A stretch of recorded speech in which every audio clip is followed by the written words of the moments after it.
So it is good to be back. It feels like a family reunion. There are a number of folks here in the room that when Eric and I were here, we were in Bible study together. We were in prayer groups together. We rode tandem bikes together on rainy Saturday days, preparing for the Seattle to Portland bike ride. Right? So there are many folks that it feels like coming home. So thank you already for the warm welcome. And then there are others that we were together last year, and we met for the first time. And then now I assume there are folks in the room that let's have lunch, right? What's happening in your life? We are a new relationship. But for those, even if you weren't at the retreat last week or last year, it's good to pause and think, what has the Lord done in a year's time? Right? For those of us that were together in a year, you didn't know how the Lord would make a way when it didn't seem to be a way. And yet, here you are, flourishing, alive with a sense of what God is doing, a sense of going forward. New folks have gathered around the tables. Praise God.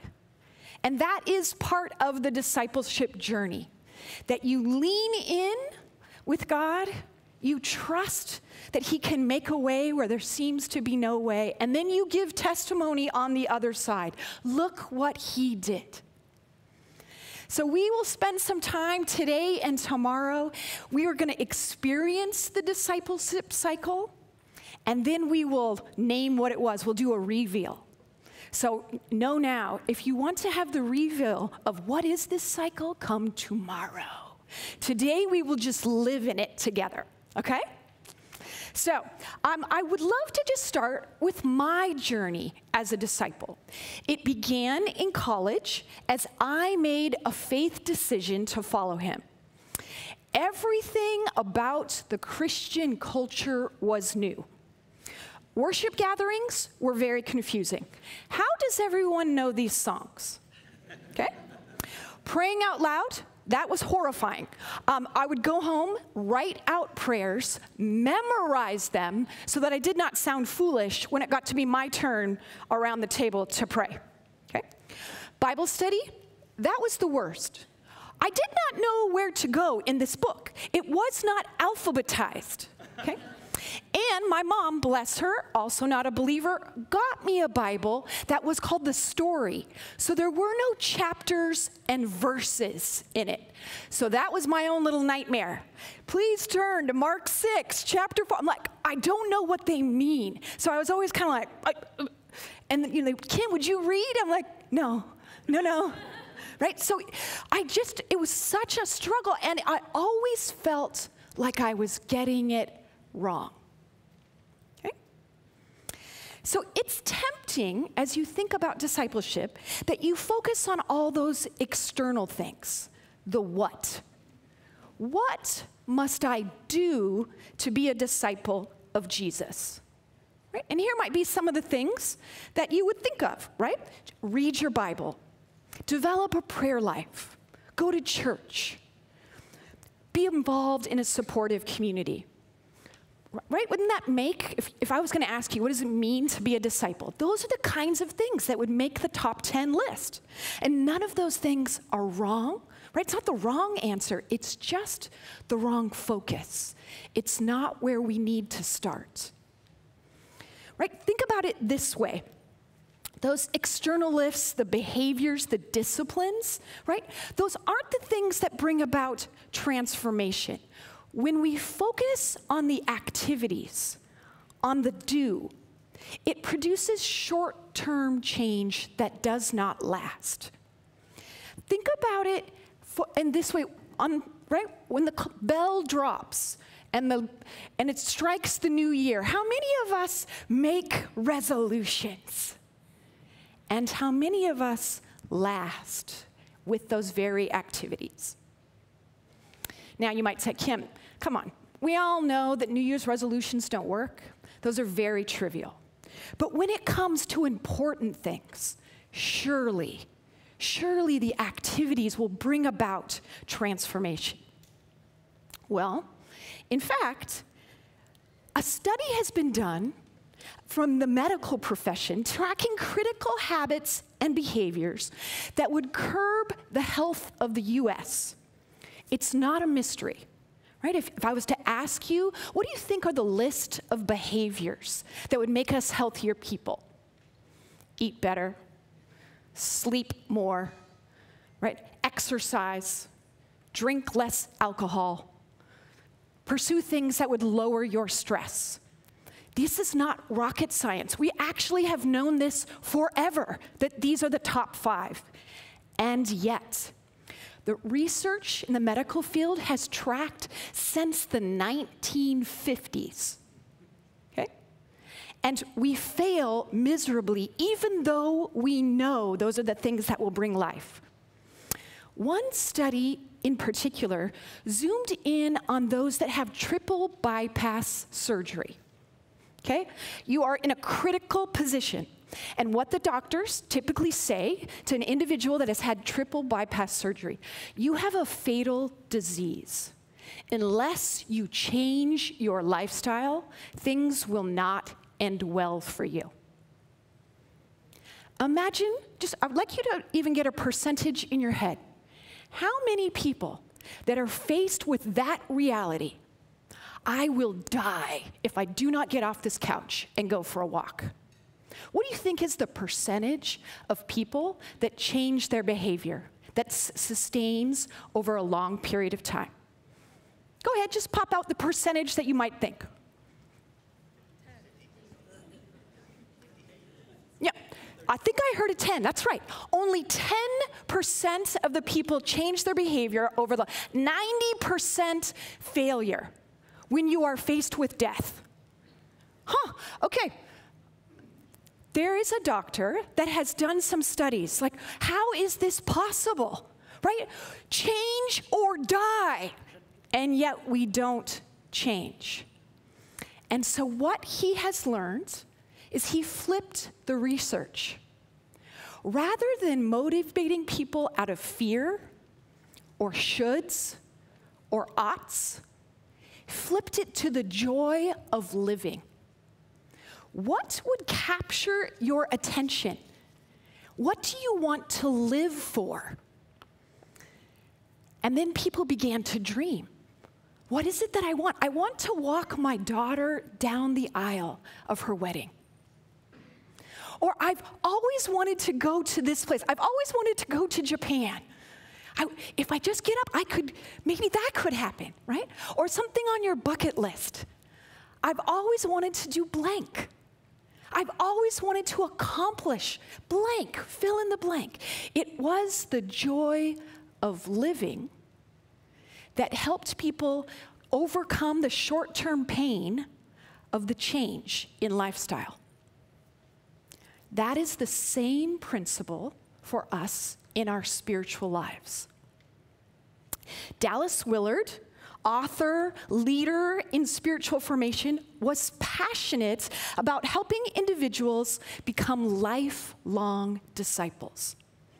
He built his ministry around the premise that long-lasting transformation, fruitful discipleship, is a process that includes these 3 elements: vision, intention, and methods. Okay? Be thou my vision. You start there. What is the desire of your heart? What do you long to be as a flourishing follower of Jesus? And I don't mean that in the long time. I mean right now. What could your life be like with Jesus at this moment? And I will give you a little fill in the blank, because sometimes that could feel too grandiose. Think about what you need right now in your relationship with God. And fill in this sentence: if only. If only I was a non-anxious presence and God's peace would flow through me. If only I had stability and I was not tossed about. If only my life was marked by joy. It was filled up with gratitude at God's love and provision in my life? How would you fill in the blank? And I'll actually give you a second to do that. Page 8 in your booklet. Right now, what do you need from God? If only. If something comes to mind, jot it down. That was a little teaser. We'll have lots more time to fill that in, right? But we start with vision, and then the intention, which is our internal motivation to move towards something new and leave something else behind. You want to picture the future that you are longing to have with the Lord, and you make a conscious choice. This is the path that will lead me toward the life I long with Jesus. It's your will, right? I have an opportunity often to lead as a mentor and coach for emerging leaders. And I will begin, what's your vision? What's the outcome that you are longing for? And it often involves a big risk, right, in how to get to that outcome. So we'll work out a process and a plan, and at the end of the conversation, this is my question. On a scale of 1 to 10, what is the likelihood that you will follow through on this plan? And if they say, well, really, 2? Then you know the vision has not captured their life. They are not willing to move from here to there, right? I just had a recent conversation, and I was coaching this woman about how to have a crucial conversation with her supervisor. And she knew that's going to be hard. I've never given feedback to my boss. So we worked it all out, and I gave her the framework of how to have a crucial conversation. We role-played, and at the end, what's the likelihood that you will do this? -4. I'm like, okay, well, that hour has come and gone. So how do we get a sense and a vision of what you want that would actually align with your intentions in moving forward? Right? Does that make sense? The vision has to fill up your whole scope, that you would be willing to do the thing that might be short-term pain. And then the methods. The methods are just what we need. It's the list. It's what we do to get to that vision. In discipleship, you'd call them spiritual disciplines. Oh, I should pray more. I should go to Bible study. I should be part of a community. The methods are endless. We often get hooked by thinking there is one method, right? We compare ourselves to someone else. My husband he gets a little overwhelmed when he sees the boxes of journals that I have done over my lifetime as a follower of Jesus. He has one journal. It has 2 pages in it. That's it. He's like, oh, I must be a failure because I don't journal.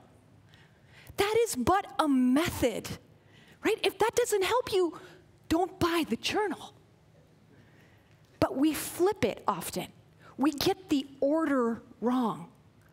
We start with the methods. I should. I ought. I should do more of this. But that is like the study of change or die. It will not bring about long-lasting transformation.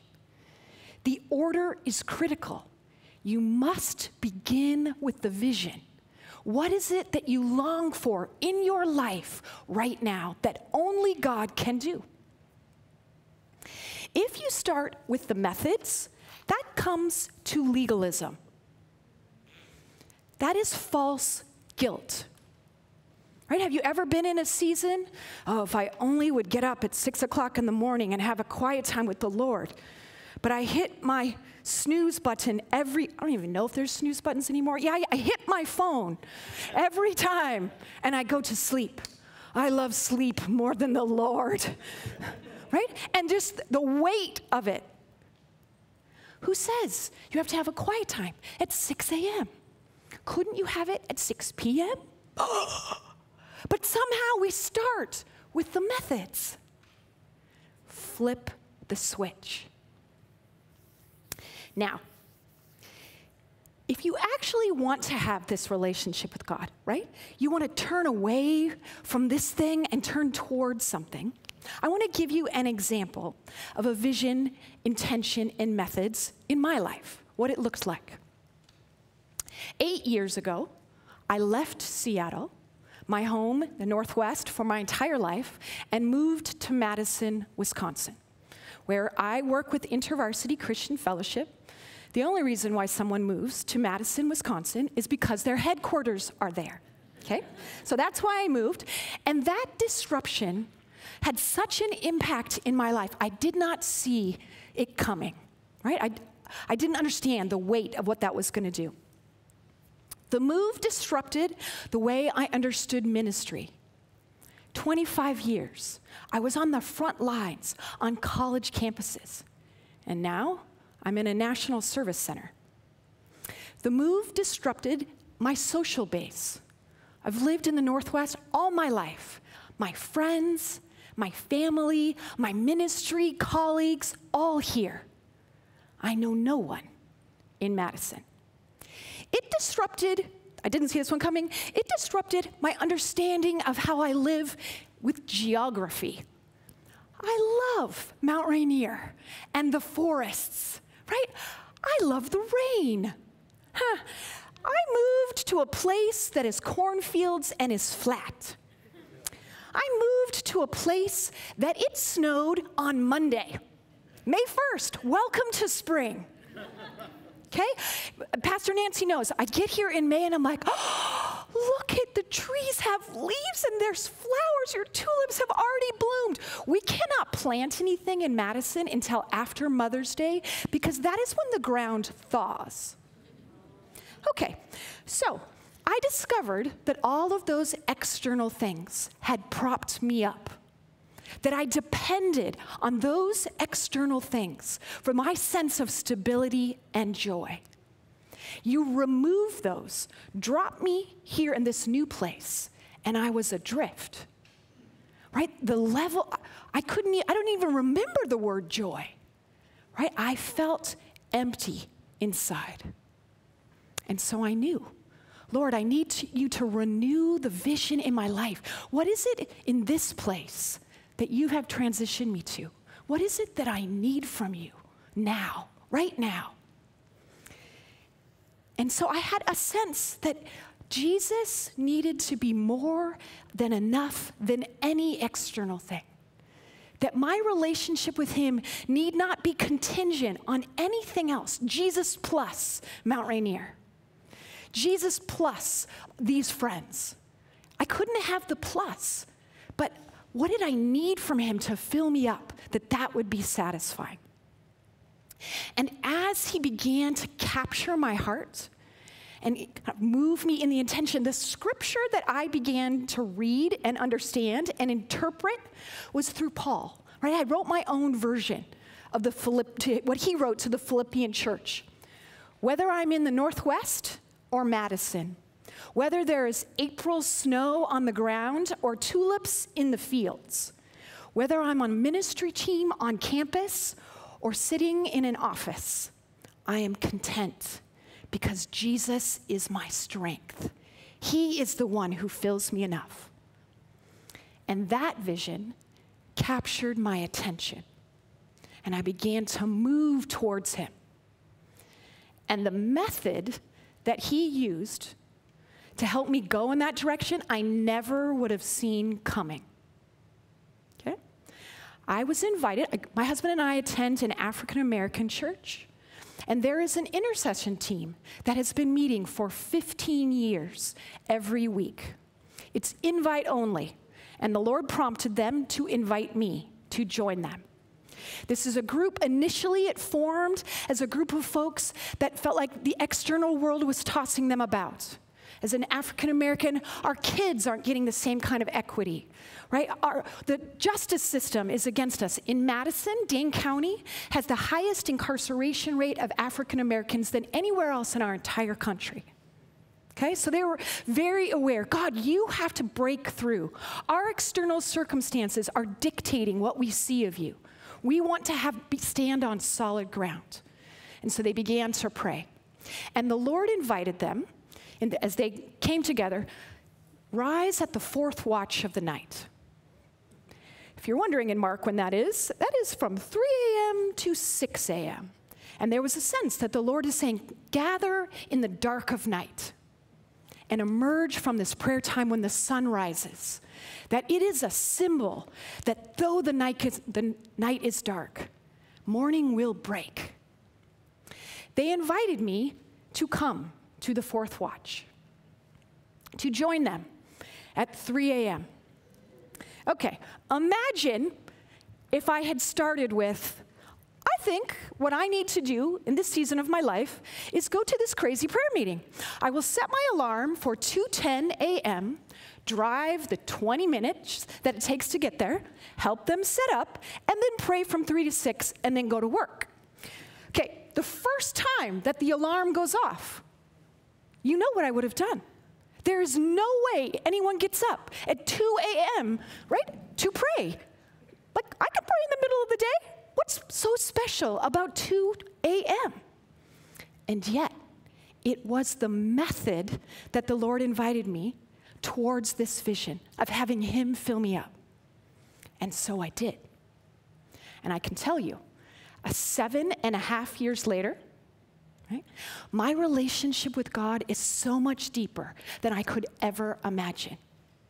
This group of individuals, we have wept together, we have laughed together, we have seen miraculous breakthroughs. I stand on so much more solid ground. I have found my spiritual authority and voice. These African American men and women are like, Kim, rise up. The world's circumstances should not place you on sinking sand, and I have found my footing. Getting up early in the morning when the dawn has not broken forth is but a little thing. It is so worth it. And that's the process of discipleship. You start with what you are desperate for. You align your heart in that direction. And then you just find out, what's the thing that will help me get to the destination that I need? Now, the other thing we will do together as a community, as we explore what it means to be faithful disciples, we'll turn to Jesus. And the metaphor that He used is all around gardening. You want to be a fruitful disciple? Jesus is like, let me tell you how. Okay, it's about the soil. It's about pruning places that don't have fruit. It's about tending and harvesting.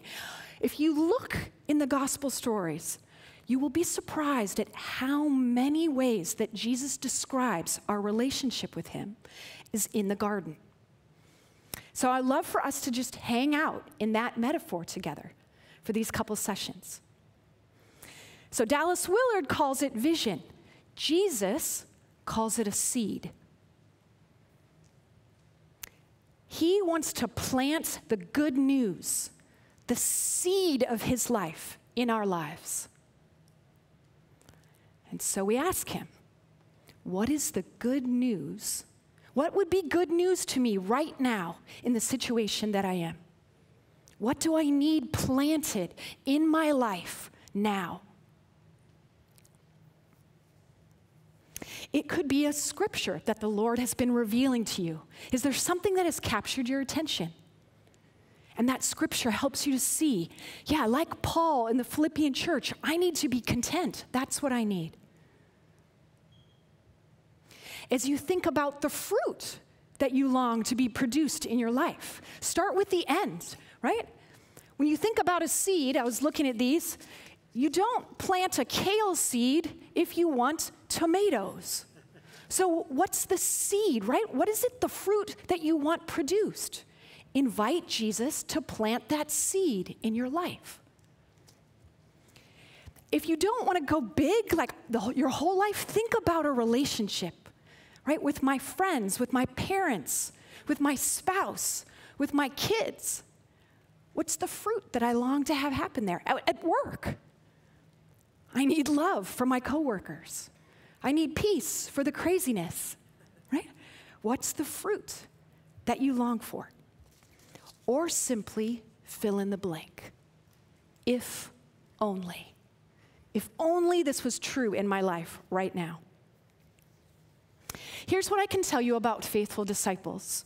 The one thing that they all have in common, they know what they need from the Lord. We need to be able to define the good news right now. We are intentional about this space in this day.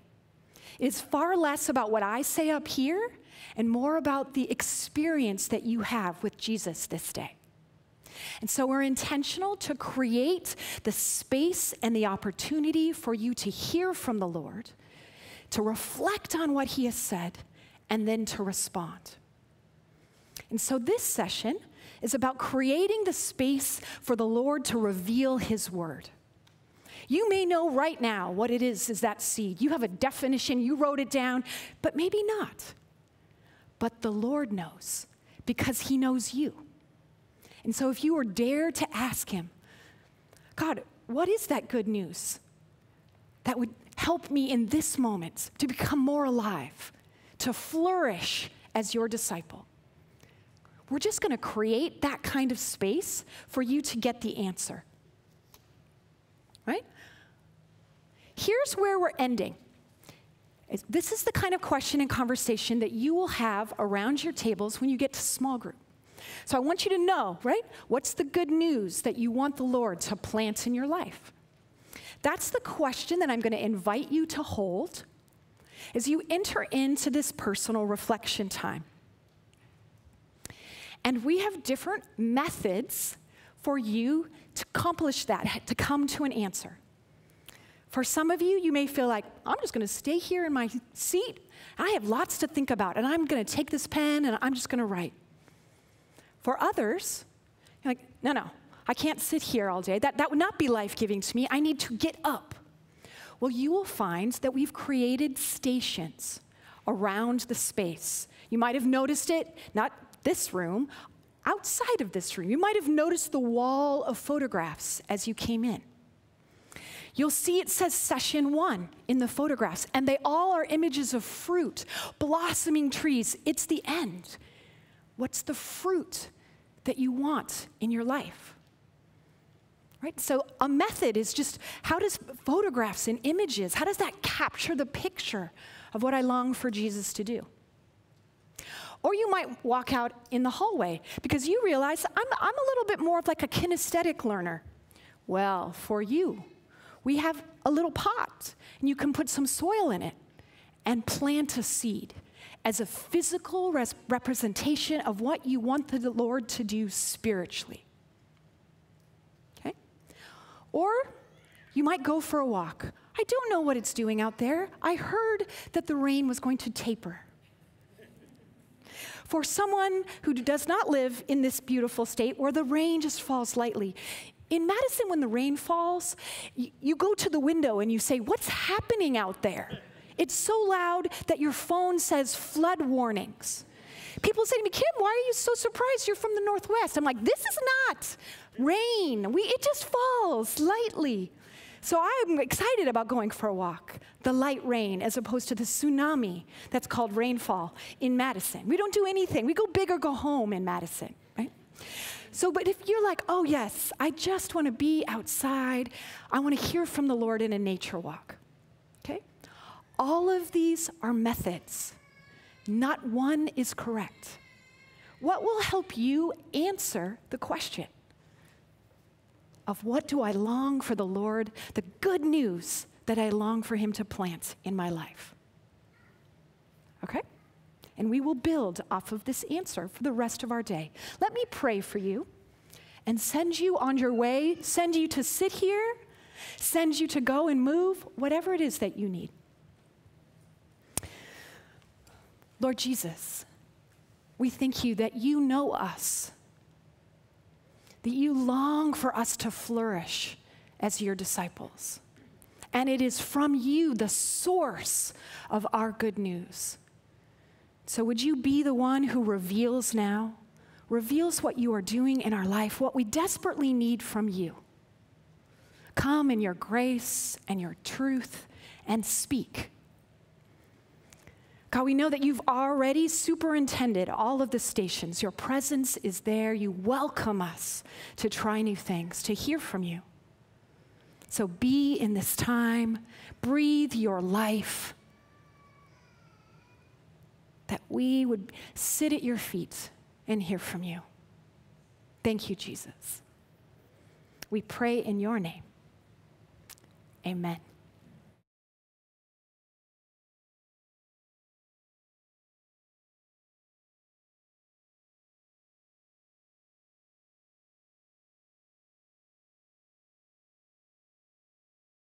Okay. It was fun to see, like, oh, you didn't get up for snacks. It was just such good conversation. Doesn't it feel like that post-COVID, like to be in the same room? You're not a little square on the computer. And so even just the joy of being together, what a treat. So grateful. So a couple different things that you should know about me. One, oh, nope, never mind.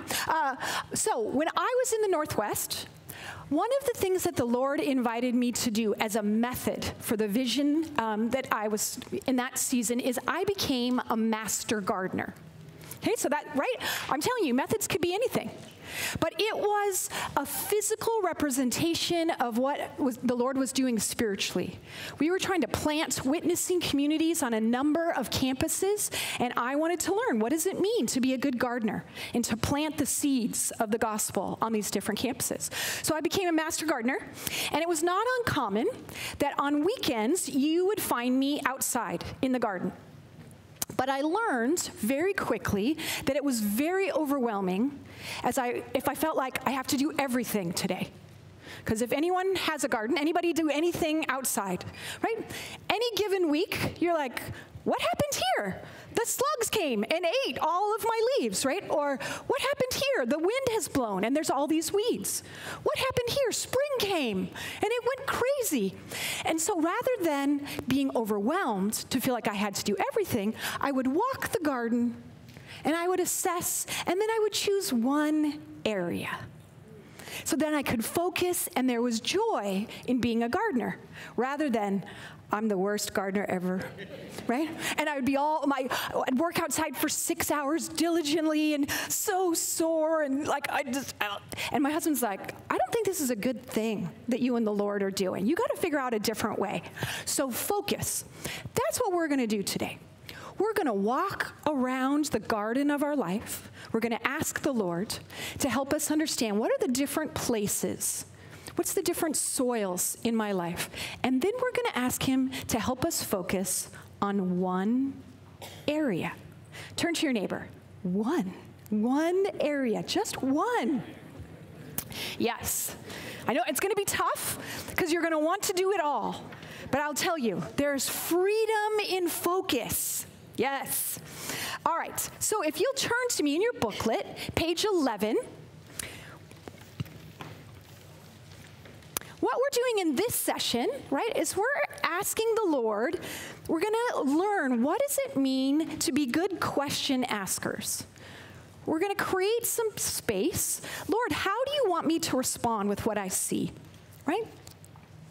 So because it's really important, as the Lord reveals something, that then we turn and we ask him, God, what do you want me to understand in what you're showing me? And you reflect on that, and you go deeper in that. You get more clarity. Because sometimes what is tempting is to jump. If the Lord shows you something, then you act, rather than spend some time reflecting and really getting a sense of what does the Lord want me to understand. Same way in the garden.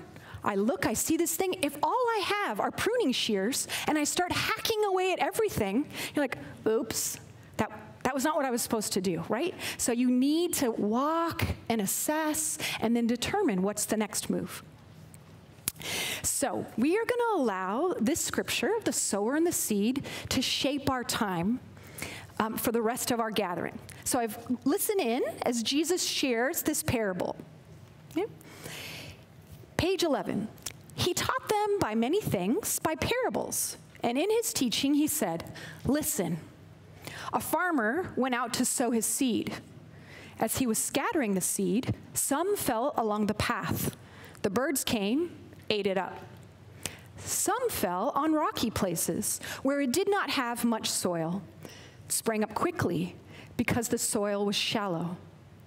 But when the sun came up, the plants were scorched, and they withered because they had no root. Other seed fell among thorns, which grew up and choked the plants, so they did not bear grain. Still other seed fell on good soil. It came up, grew, produced a crop, some multiplying 30, some 60, some 100 times. And then Jesus said, "Whoever has ears to hear, let them hear." Now, right? Everyone that is listening, it's an agricultural society. There's nothing that Jesus has said here that is rock science, apart from why is the sower throwing stuff on a hard path? That doesn't seem very wise, right? And so he says, whoever has ears to hear, let them hear. Oftentimes, doesn't it feel like Jesus will speak something and you're like, not sure what that is all about? What do the disciples do? Right? The crowds disperse, and it says the disciples come and they ask him about what he was just talking about. And Jesus says to them, to you has been given the secret of the kingdom. And they're like, really? What's the secret? That you always come and ask me. Ask me. That is the secret of being a disciple of Jesus, is that whatever is going on, whatever he reveals to you, press in and ask for more. Jesus, what do you want me to see? What do you want me to understand? This session is about practicing that skill of just listening and asking the Lord, what do you want me to see? First thing I need to do before we dive in of walking around in the garden and assessing our soils is we need to create a non-judgment zone. Okay, just like me as a gardener, right? I could feel a lot of judgment that my hostas had been foraged by the slugs. What's wrong with me? I did not go out in the middle of the night with the light and chop up all the slugs, right? So we are going to create a non-judgment zone because transformation as a disciple comes through grace. It does not come through judgment or shame. And how we will do this is we will focus on the good grace of God. And I want to do this exercise. If you can turn to page 14 in your booklet, this is how we're just going to do this quick little thing to get ourselves filled with God's grace. I'm going to ask you this question. In the last 24 hours, what is something that you are grateful for? Big or small? Are there 3 things that you can say, God, that was your grace? Right? Mine, the reunion with good friends, the beauty of the Northwest, a good night's sleep, God's grace in my life. What is yours? Go ahead and jot those down. So we will carry this grace-filled response into this time. Because the method I'm going to offer us is what's called an examine, where you look and you assess what is the reality, and you ask the Lord, what do you want me to see? Okay, and we want our eyes to be filled and the posture to be one of grace, because sometimes what the Lord reveals might feel painful or challenging. And so we don't want judgment to be the first thing, but like, oh, this is a gift of grace. The Lord's light come and exposes. I did not know that before. Thank you, God. So that's my prayer as we walk the garden, right? Because in our last session, we determined what the seed was, but now we need to cultivate the soil that seed is planted into. So the question that we're asking the Lord, what is the condition of the soil in my life? And I would argue there are different places in our life, just like a garden, that have all 4 different kinds of soils that he spoke about in that parable. And that's what we're going to do. We're just going to walk and assess and see what the Lord brings up, okay? So the disciples asked, and Jesus continues to reveal. And here's what he says. Here's what we learn about the first soil. Some people are like the seed along the path where the word is sown. As soon as they hear it, Satan comes and takes away the word that was sown in them. This path is formed over time, right? You can even see it has been a well-traveled road. In our lives, it might look like, where are the places that have been stomped down in your life? Things that have been beaten down over time. Is there a challenging area that has taken this beating? A place where your heart has hardened. What I notice about this soil is that the seed cannot penetrate this hard path. It's vulnerable. The seed is vulnerable. Jesus tells us that Satan, the enemy, comes and snatches it up. So as you think about it in your own life, when God's word comes to you, you are my beloved son or daughter, does it bounce off your heart?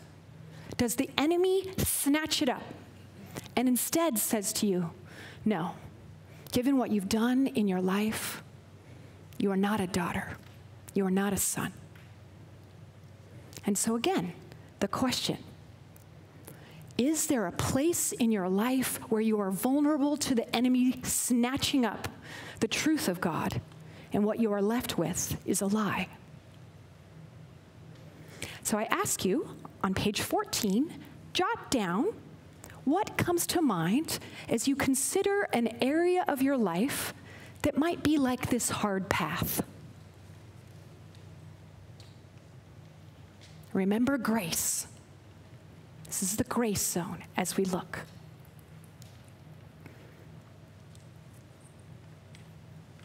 Feel free to jot down what comes to mind. Again, you'll have lots of time in your personal reflection to continue to press in. This is just our initial prompting. So I'm going to continue to the second soil. Others, like the seed was sown on rocky places, hear the word and at once receive it with joy. But since it has no root, it lasts only a short time. When trouble or persecution comes because of that word, they quickly fall away. This second soil, the seed is able to penetrate, but it is not able to fully develop. Why? Because of the rocky ground. There's a shallow root system because of all the rocks. And as a result, the root can't go down deep and tap into the flowing water, the nutrients. And so it's shallow, and when persecution or the sun comes out, the plant is scorched. And so I ask you, right, where is it that you might feel scorched like this poor plant? Where you feel burnt out, exhausted? Or where in your life is the obstacle, is the rocks in your life that the Lord's word cannot go down deep enough where you would flourish? I'll share my story. As a new believer, when I was in college, we did a Bible study on forgiveness. And it was clear that the invitation was to forgive my dad. And it tapped into all of my anger below the surface. So I told you, as a new disciple, I was looking to create a good image, right? I practiced my prayers, memorized them, right? Now my image is crashing because what is coming out is my anger. No, my father does not deserve forgiveness, right? He shattered our family with his affair, his long-standing lies. He deserves punishment, not forgiveness. And so the roots of God's invitation were not able to go down deep. I had to decide and recognize that there needs to be some excavation in my life if I want this seed of good news to penetrate. What about for you? Is there an area where below the surface you know that there's something more like cement than good soil? A place that has been challenging? Or, right, that you're aware of the challenges in your life and you're like, I'm so exhausted. I'm so burnt out. Might that be a sign that the roots of your life are not able to go deep enough to impact and be nurtured by the Lord? In this grace space, jot down, what might that area be?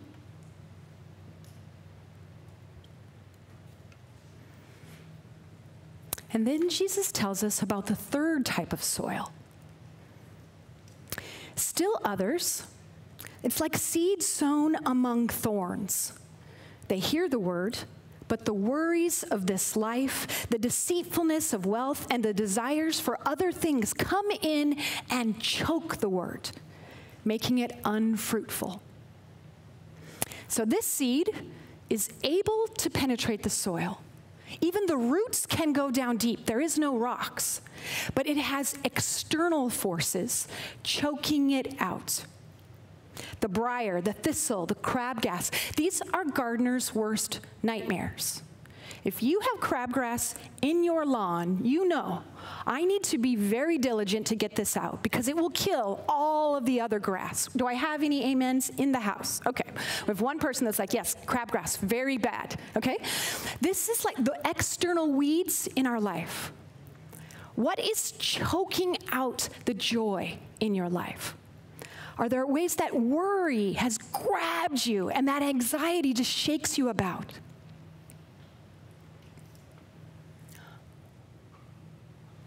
Right? Is there an area that is choking the life out of you?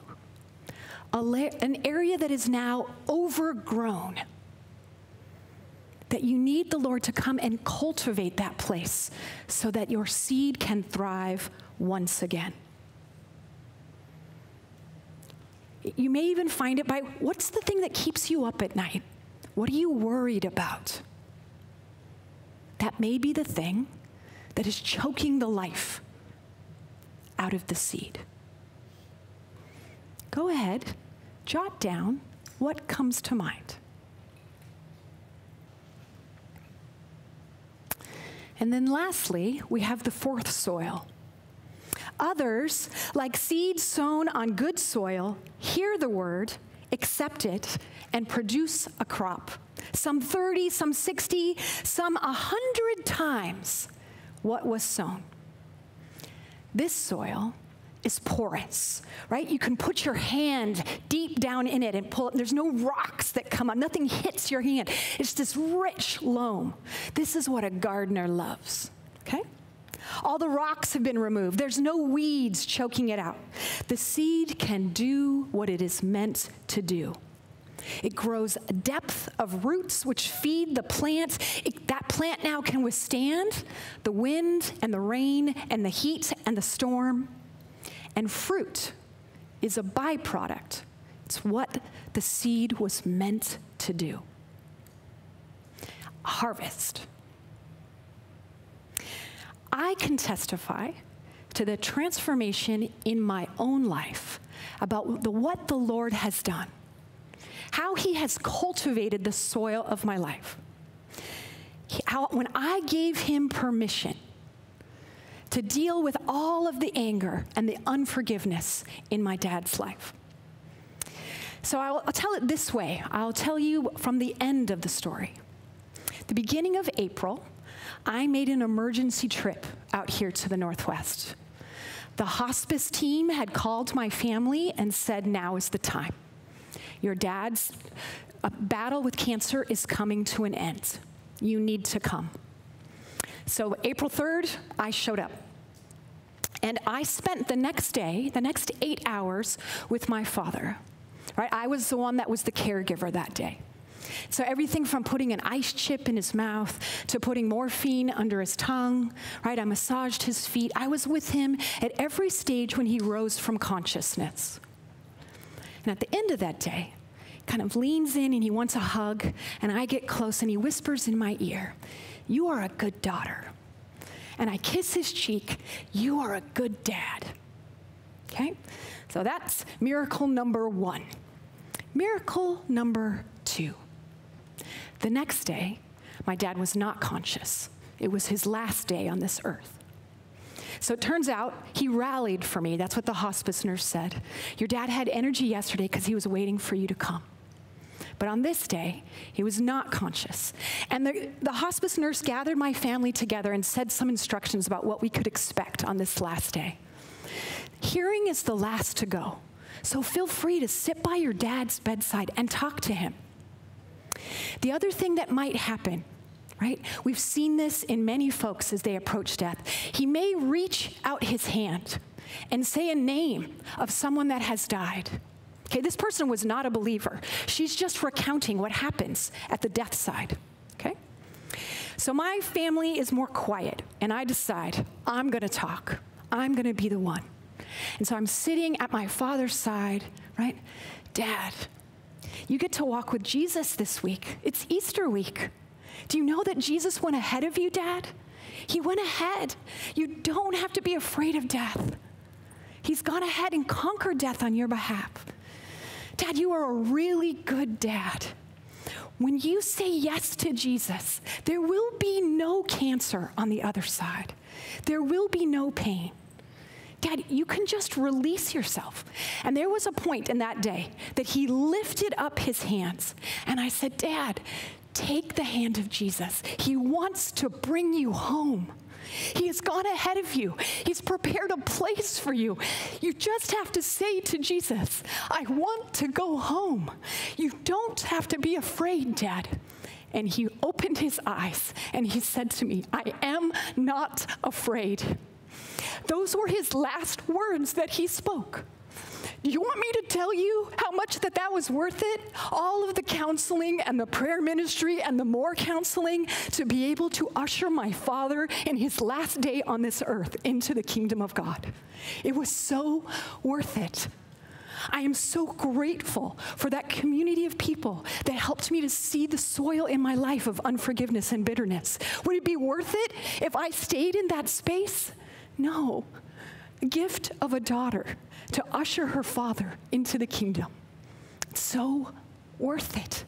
The good news is so good. And I give testimony to the fruit in my life that is all about God's doing. All about God's doing. And please, I pray that my family members who also do not believe in Jesus, that the seeds that were planted in their life as they experience those last hours of my father's life, that something is happening. I pray that the fruit would go forth and there would be a harvest, 30, 60, 100-fold in my family. May it be so. What is your testimony of what the God has done in your life, the transformation, the places where you have said yes and you're beginning to see fruit? What is your story? Jot it down.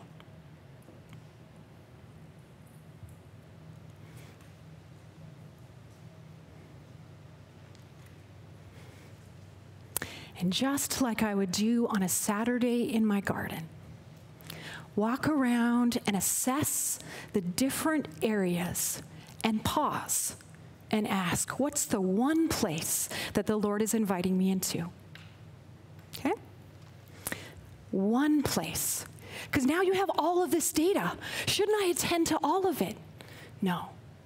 Now what we do is we ask the Lord, where do you want me to focus, Lord? And then you stay in that one space and you just ask questions like the disciples. What do you want me to see here?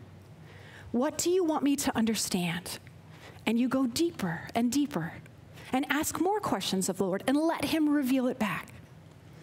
This is not the moment that we're responding and activating and grabbing up pruning shears No. That will come in the next session. This one is just about creating the space to see. Okay? So again, we have different ways that you can go about it.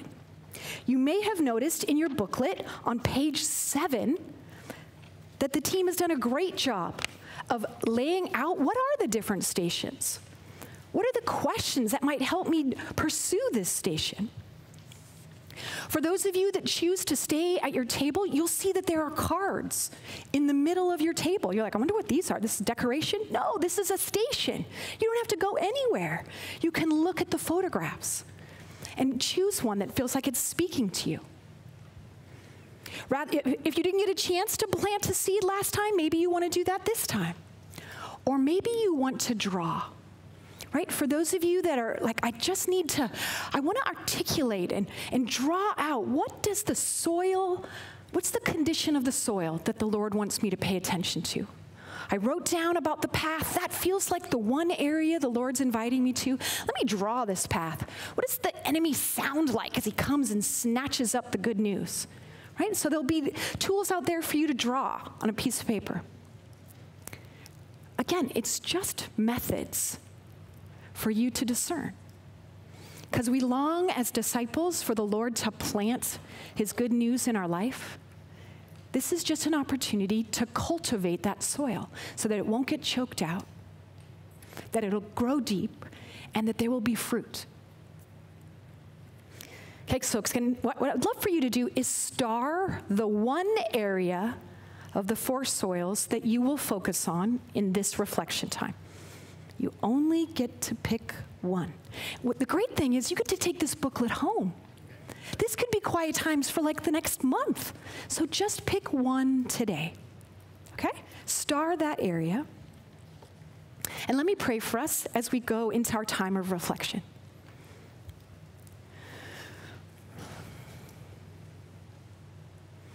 Jesus, you have ushered us into this space of grace as we invite you to reveal what it is that you want us to see and pay attention to.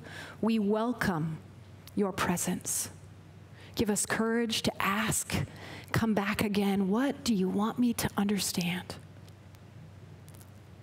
Thank you, Jesus, that you long for us to be fruitful, and you are the one that can transform this very soil that we're looking at.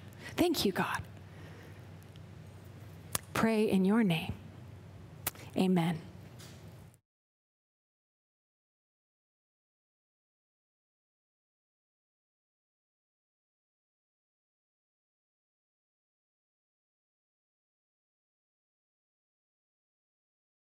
Yes, the dreaded afternoon session. When I do a lot of training, 3 to 4 is actually the worst hour. So this is not as bad as it could be. So let's praise God for that. Good. That's excellent. Okay. So if you've been tracking it all, the very first session, we talked about allowing God to speak. We are looking for a revelation from him, right? What's the good seed you want to plant in our life, God? The second session, we created space for reflection. Okay, as I understand and I'm in this soil and I'm looking at this and I'm focusing, Lord, what do you want me to see? What do you want me to understand? This session is about responding to what the Lord has been saying. Okay, so if you're tracking, it's like a little whisper of what the reveal will be. Okay, so here's what I want you to notice. Maybe some of you had. In the Bible, it is bookended in the garden. Had anyone ever noticed that? It begins and it ends in the garden. Something worth noting, right? If you were going to enter into this scene in Genesis, you would find the Lord God on his knees in the soil, right? Kind of pulling up, breathing his life. We've discovered that we were formed out of that soil.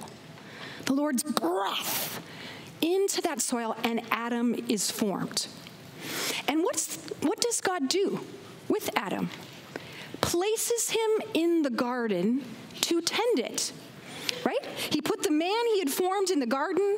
The Lord had made all kinds of trees that grew out of the ground, trees that were pleasing to the eye, good for food. So he's like, Adam, come partner partner with me in this place of beauty, this place where nourishment is found? That's how the story of God starts. Guess how it ends? Revelation 22. We are back in the garden, right? On each side of the river stood the tree of life, bearing 12 crops of fruit, yielding its fruit every month, and the leaves of the trees are for the healing of the nations. We are back in the garden. God sets things right once again. Now, I also want to say, God is the originator of the role Master Gardener. So I have a badge that says that, Kim Porter. Any of my friends that find out I'm a master gardener, the first thing they do is they invite me over to their house. They bring me to some situation that is, what should I do? And I'm like, that's a great question. And so there's, a number of things that you do. Let's be clear. If you want, who is it that you want to be in your transformation of your gardener? You want God to be the one who is helping you garden, the sense of transformation that you long for, right? When he's in charge of the garden, everything lives. Everything does. The leaves provide healing. The one tree bears fruit all year long. He has serious street cred as a master gardener. This is the one that you want partnering with you. And so even to pause and reflect, as you were walking around your garden, and you are allowing the Lord to pinpoint and say, oh, yeah, where in my life are things hard? Where there might be shallow, rocky? Where is the life being choked out of me? Where's the good fruit? If there was any place that you felt like, it's been like that for so long, I don't even know. I am here to tell you, there is a master gardener. Because it's not actually about us doing the tilling and the working. It's about inviting him in, and then we get to partner with what he's going to do. So if in the last session, just be mindful. Did anything rise up in you as you saw things? Did you feel like, I got to fix this right now? Or I feel shame, or it's someone else's fault? Like, were you trying to get away from it because you felt like it's all on you? Again, the freedom is that he is the master gardener. He is the one that will create the transformation. When he tends the soil, new life springs forth, even when there was nothing before. Where he plants, life births forth supernaturally. No tree has fruit all year long. So what he does is supernatural gardening. When he touches is abundance upon abundance. You will lack for no good thing. This is the gardener that you want to partner with, no matter what is the condition of your soil. So in this last session, we're going to create space to respond to the master gardener. Any action that we are invited to take is for the sole purpose of removing anything that stands in the way from the love of God permeating our whole life. Right? That's all that we're doing. God, come in and remove this thing that stands in the way for your love permeating my life in that space. So the method that I'm going to invite us to do is a listening prayer exercise. This is exactly what you want to do after lunch. You want to close your eyes, sit back in a meditative space. So I'm trusting that the Holy Spirit will wake us up as we do this, okay? So, and again, this is just a method. If this is not your thing, that's fine. You just can close your eyes and sit there and wait for it to be over. That's fine. There's no magic thing about this. It's just a method. But if you would like to lean in and try, here's a couple things I would invite you to do, okay? I would ask you to get comfortable in your seat, okay? If you so want to, this could help. It's just a posture. Open your hands. And then, dare I ask you, close your eyes, okay? So I'm going to pray for us first, and then I'm going to lead us in this prayer exercise. Jesus, I invite your Holy Spirit to continue to surround us, to protect this space. Whatever is from you, I ask that it would penetrate into our hearts, that we would receive your word of life. And anything that is not from you, would it just bounce off, and only your word would remain. Come and speak and have your way. In your name, Jesus. Continue to just stay in the spirit of prayer, your hands open, your eyes closed. In your mind's eye, bring to mind the garden where you've walked around and assessed. Approach the specific area where you've been paying attention today. That area, the soil might be hard, it might be rocky, it might be full of weeds, or there might be fruit, the soil rich for the harvest. Go to that place. And as you stand in this particular place of the garden, be mindful. What are you thinking about? What does it feel to stand here?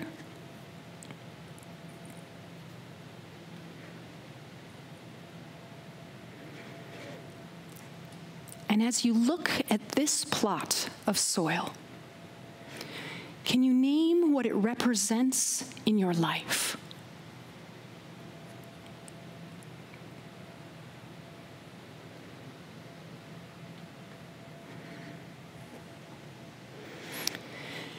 And while you are standing here at this patch in the garden, God shows up.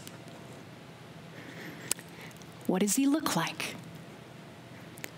What expression does he have on his face?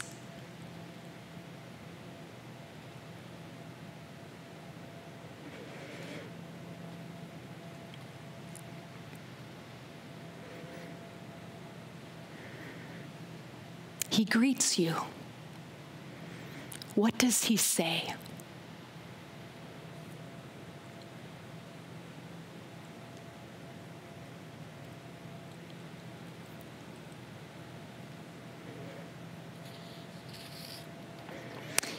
There is no judgment as he stands with you in this plot of your garden. And when you look into his eyes, you know his deep love for you.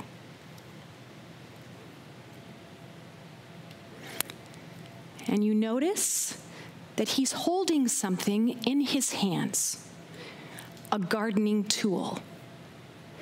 He lifts the tool in your direction, and you're meant to take it. What is that tool? What is his invitation?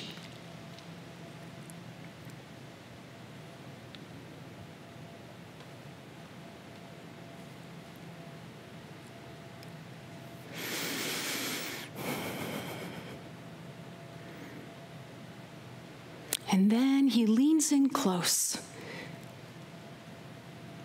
enough where it's just you and him. And he speaks and whispers into your ear something that he's wanted to say to you for a long time. What does God the Father say?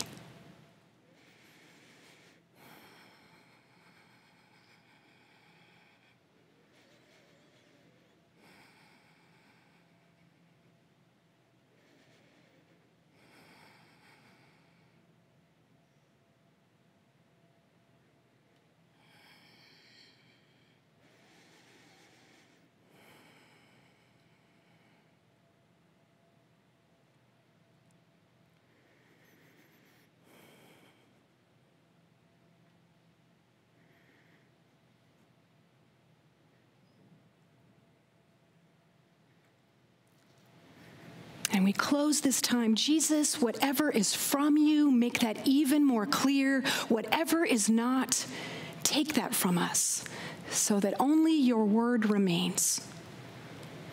Pray this in the name of Jesus. Amen. I want to do a quick debrief.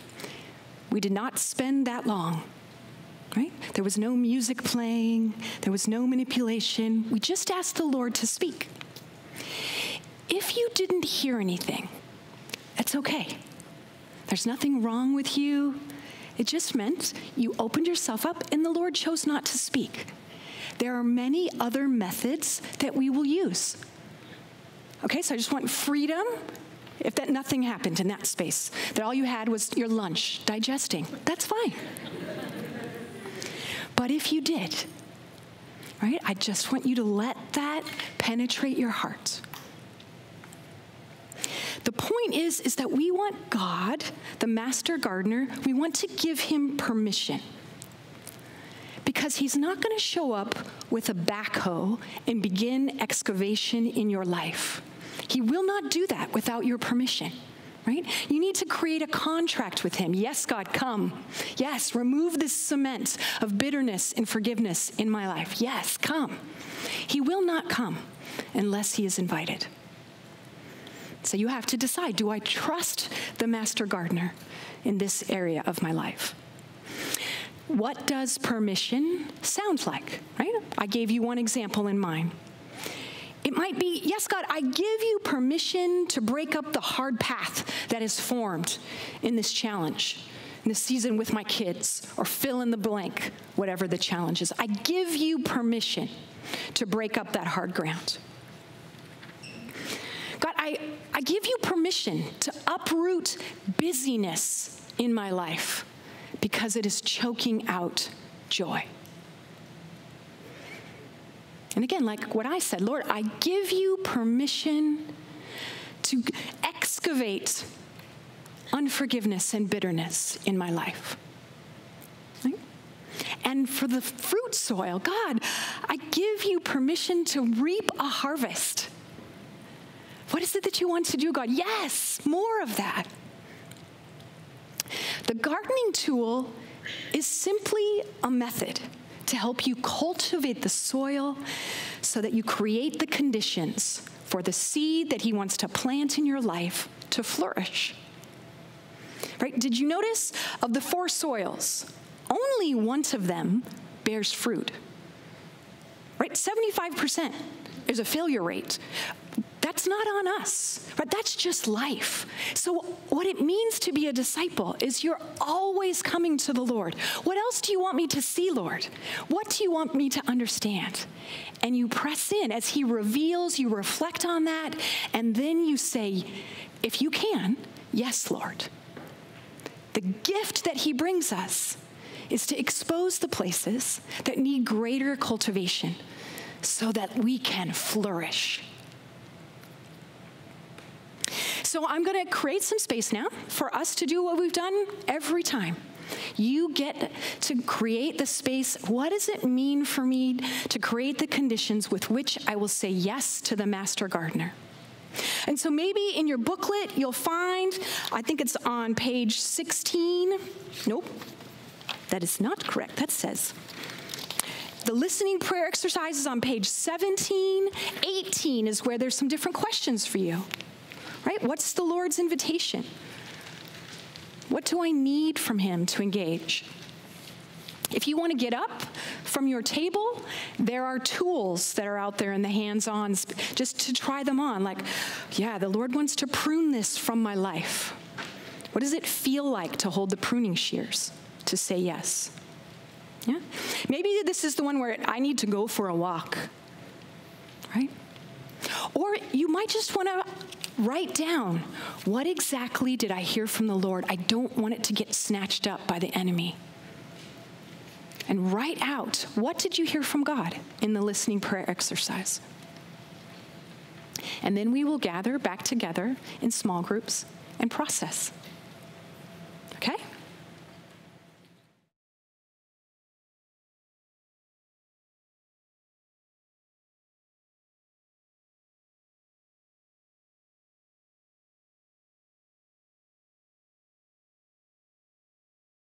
Yes, one of the things you don't hear in that title is I am born and bred here in the Northwest. So I became a Christian in university here. I did my internship at the University of Washington, and then I moved my way up, right? Every yes was another level of saying, okay, greater leadership, an area director, a regional director. So when you say yes to Jesus, you have no idea where he's going to lead you, right? Okay. So I do want to say, my husband and I, he's preaching this morning back at home. I'm here. We talked last night, prayed for each other. And his first question about the retreat was not, how did it go? Did the Lord speak through you? He said, how was the food? And I'm like, because he knows, right? We had 4 different times when we did a Lighthouse Retreat. And he knows that the place here, you guys are like renowned. That in InterVarsity, we thought we did food well. Like fall conference, students eat. We would, gather the snacks. No. What I noticed on my first Lighthouse Retreat, when you were packing up the food left over on the last day, was more food than we laid out for the entire spread on a fall conference weekend. So, of course, my husband was like, how was the food? And I gave a shout out, right? Bento boxes. Unbelievable. So thank you we could feast together physically and we feasted together spiritually. So I want to continue that this morning as we look together at what it means to be faithful and fruitful disciples. And this morning I offer to you, we're going to do a case study of a model disciple. Now, when you think about the model disciple, maybe, she's going to talk about one of the 12 disciples. I mean, obviously, their title is disciple. So maybe we'll look at Peter or John. Or maybe she would look at the Apostle Paul or one of the church leaders, Timothy or Titus. But what I want to offer you today is a female disciple. We don't know her name. We only know the impact that she made. In fact, we know that her testimony and her fruit of her ministry changed an entire community, right? As it went from one encounter with Jesus, it became a full movement. And everyone that she came in contact with became believers of Jesus. And a question I want us to hold as we look at her as our model, what do we learn about God? What do we learn about ourselves? And what do we learn about being a disciple of Jesus? Now, before I get into the story, I need you to know that context is critical. A Jewish reader, listener, as they hear this story that we're about to look at, they would know instantly, they would pick up all the details and nuances that we might miss, right? Because for a Jewish reader, they understand key places and people and events in their history. Now, you too might know have iconic stories that are done in your family. The ones that are told over and over and over again. Turn to your neighbor, right? You're like, oh yeah, that story. Similar for me and my family. Our story that are iconic are from the matriarch in my family, my grandmother. She tells the story of coming as an immigrant to this country from former Yugoslavia, now known as Croatia. I know about the boat ride. I know about her first banana that she ever ate on the boat. She didn't know how to peel it, so she took a bite, right? Yeah. I know about the challenges that they faced when they were first here in this country. And I know that the siblings, right, my aunt, who is the oldest, did not speak English when she went to kindergarten, even though she was born in the States. Because the matriarch, right, gathered all of the Slavic folks from her community, and she hosted them here in the States, in Bellingham. So that story and the stories of my family are told over and over and over again. And this is true for the biblical community. For our folks in Israel, the Jewish community, it's part of their heritage and identity to know who they belong to, right? Abraham, Isaac, and Jacob. They remember and tell the iconic stories of God. If we were to do a poll, I bet we could call them out. right? They were delivered from Egypt. They were taken through the Red Sea. God met them in the wilderness and then brought them into the promised land, a land of milk and honey. Those are the biggies, right? We could all call those out. Those are the big ones. But there are other stories to be told, other key places. And our context for our story is one of those, a well. A well is a critical place in the Jewish community. It is where God intervenes and provides. A well is a place of matchmaking. It's a place where marriages are arranged. Many of the Jewish forefathers found their wife at a well. Abraham, okay, he wants to find a bride for his son Isaac. And so he gives his servant very clear instructions. Go wait at the well. The woman who approaches and responds to your request to give me a drink of water, that is a sign from the Lord that she is to be my son's bride. At the well, Jacob, he is introduced to Rachel, and they share a drink of water, and a marriage is arranged.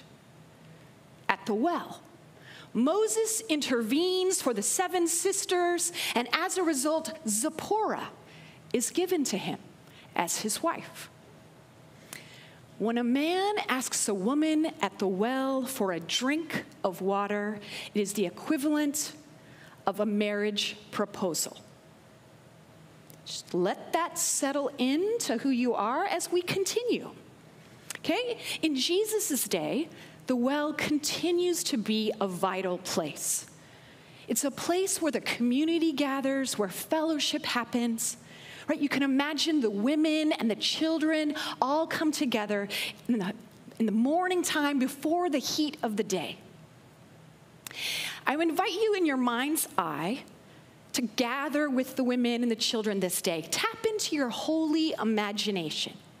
Right? The women might be lingering at the well, right, before they have to go home and prepare the main meal of the day. The children are running about, and if we focus in on one little boy, he's been teasing the girl who lives next to him, right, the neighbor girl that he really likes. So he's chasing after her, and he dares to say to her, "Will you give me a drink of water?" And she's embarrassed and laughs. And all the women that heard, they begin to laugh too. The power of that phrase. They know what it means. An invitation, right? And they remember their own arranged marriage. And they might look out and see what God has done in the years since. The children he has provided. The well is this place of joy, a place of intimacy. A place of knowing that as an Israelite, you have been chosen by God, like the bridegroom chooses his bride. And so we meet our model disciple here at the well. But as we meet her, questions might arise for us because she's not there with the other women. She comes at the heat of the day. We soon discover that this well is actually a place of disgrace and shame for her. It's been a long time since she was invited to join in the fellowship with the women. And so instead, she comes later when the water has evaporated and all that she will be able to draw is the dregs from the bottom. So we ask the question, well, what has happened to her that she would choose to isolate herself in this community? And so again, if you would permit me to use holy imagination, I'm drawing from what Jesus tells us about her and what I know from Jewish culture and tradition. Here are some things we can learn about her from the text. She is a person of faith. She recognizes Yahweh as the one true God.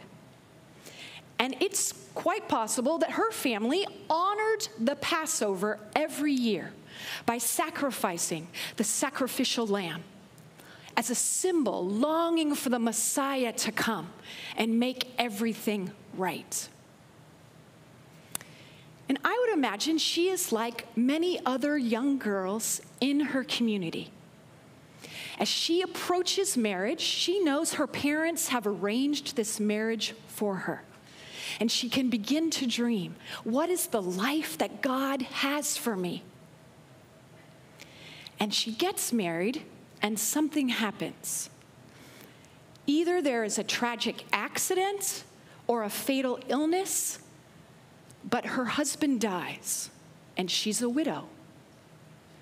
Being still young, she can return home to her parents, and though hard, they can arrange a second marriage.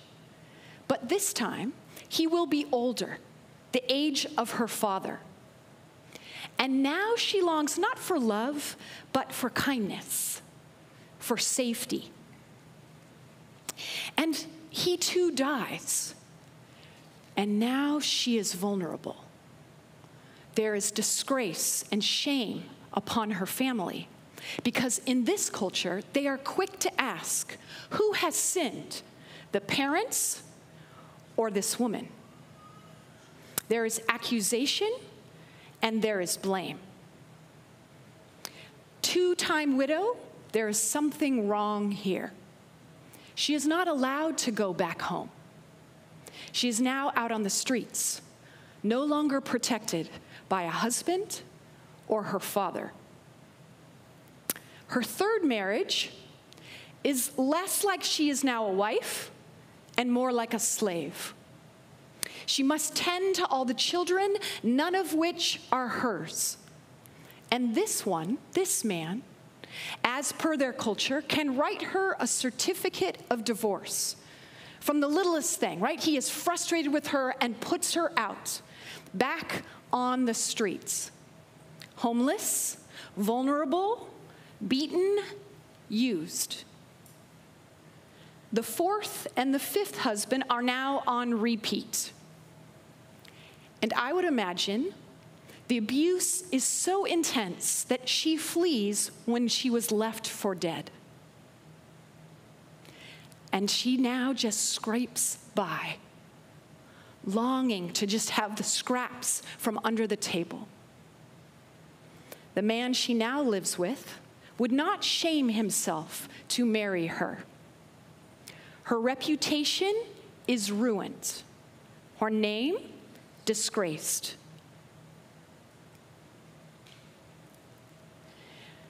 Imagine the community, would they have written a narrative about her? This woman, we know who she is, what she has done.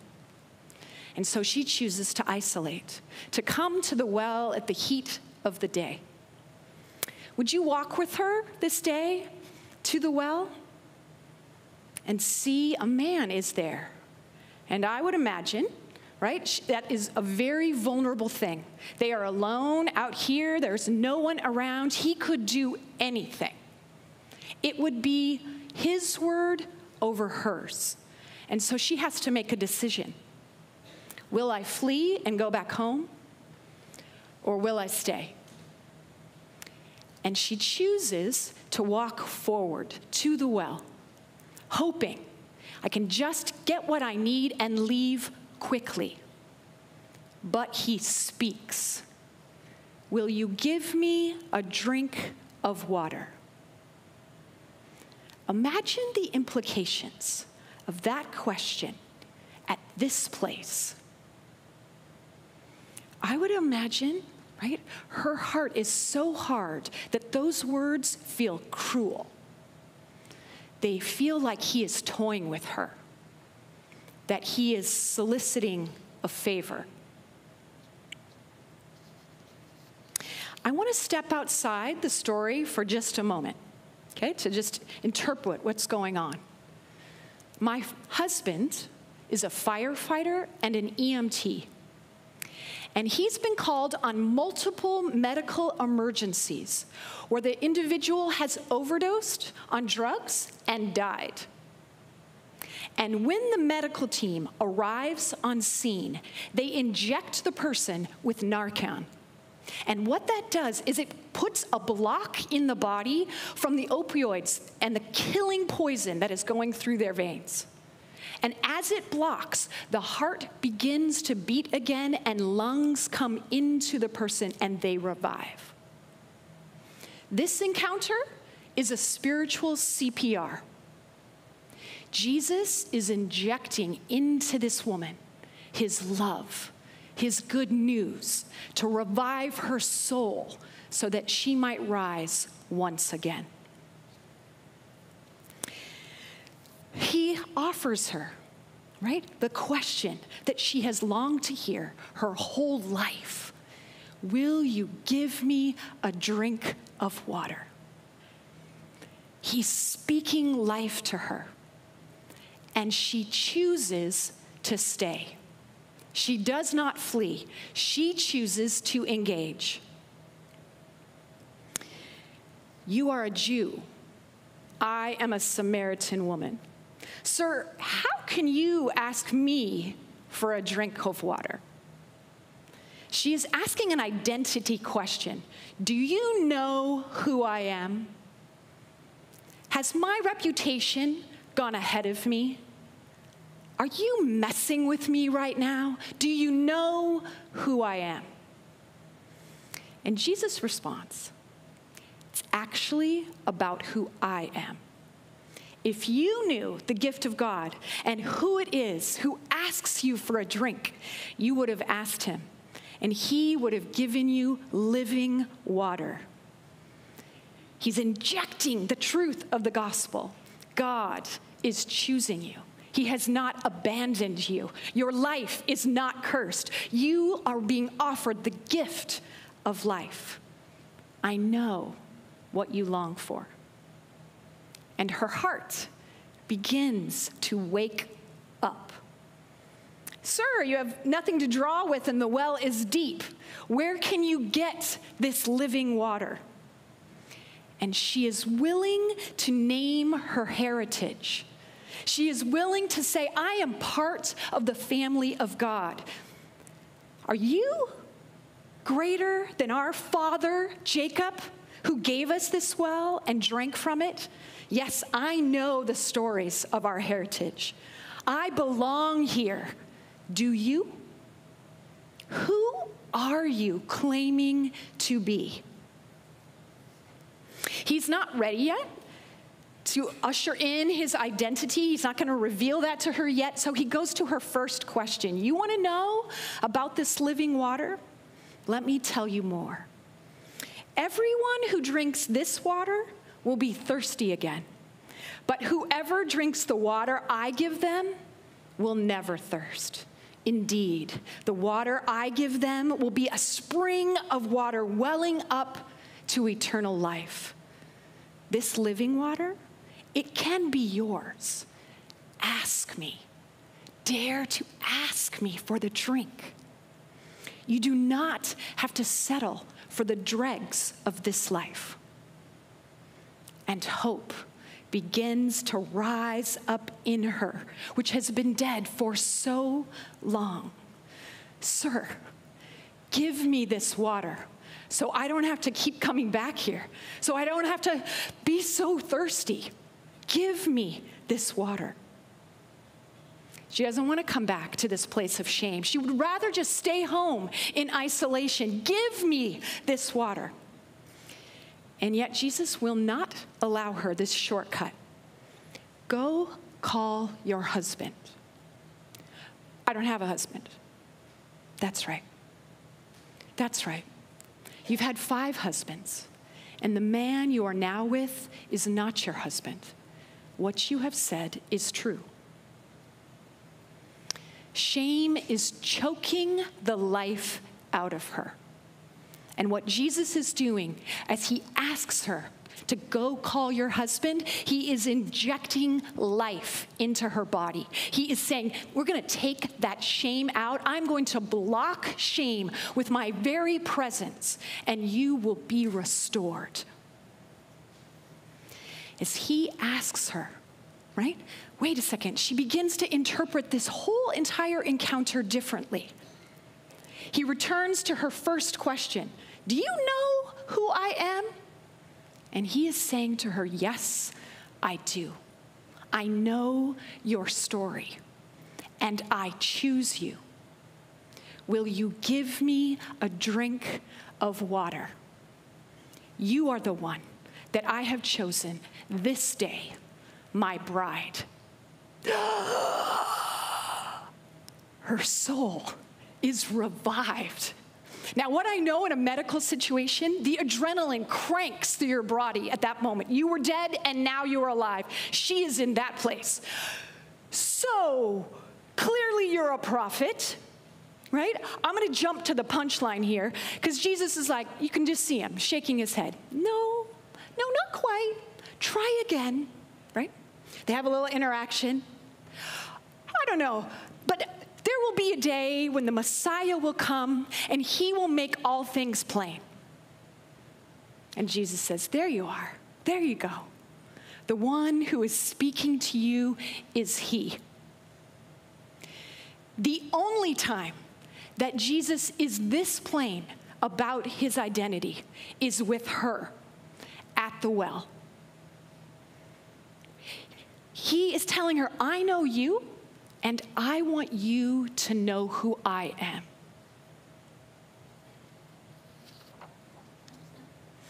In this single encounter, her life has been utterly transformed.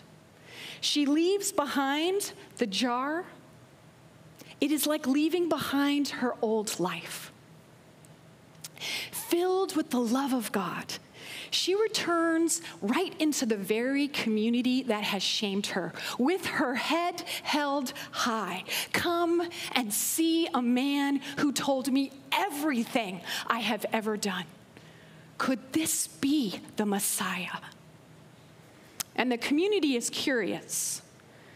They set aside their agenda for the next 2 days, and they sit at the feet of Jesus and hear the good news for themselves. And at the end, they honor her. We no longer believe because of what you said. We have heard for ourselves, and we believe this is the Savior of the world. Seasoned pastor and preacher Darrell Johnson says, the woman at the well has become a well. The one who has been thirsty her entire adult life now overflows with living water and invites others to drink deeply. I suggested at the beginning that she would serve as a case study for us as what it means to be a disciple. Now, the goal in a case study is to learn as much as you can about the one individual so that you can draw principles to apply to many. You do this in a case study by gathering the data, analyzing it, looking for themes, and then drawing conclusions. So let's do that together. What can we learn from her? Gather some data. Let's start by testing a hypothesis. Who is our typical model of a disciple? A tenured leader. One who is fluent in the scriptures. One who is able to teach others, to draw from wisdom of their rich life, to give out wise counsel. Their life is one that others want to emulate. Let's contrast that picture with hers. She is not a leader. She is an outcast. Her resume is one of brokenness and hardship. Her external and internal life is shattered.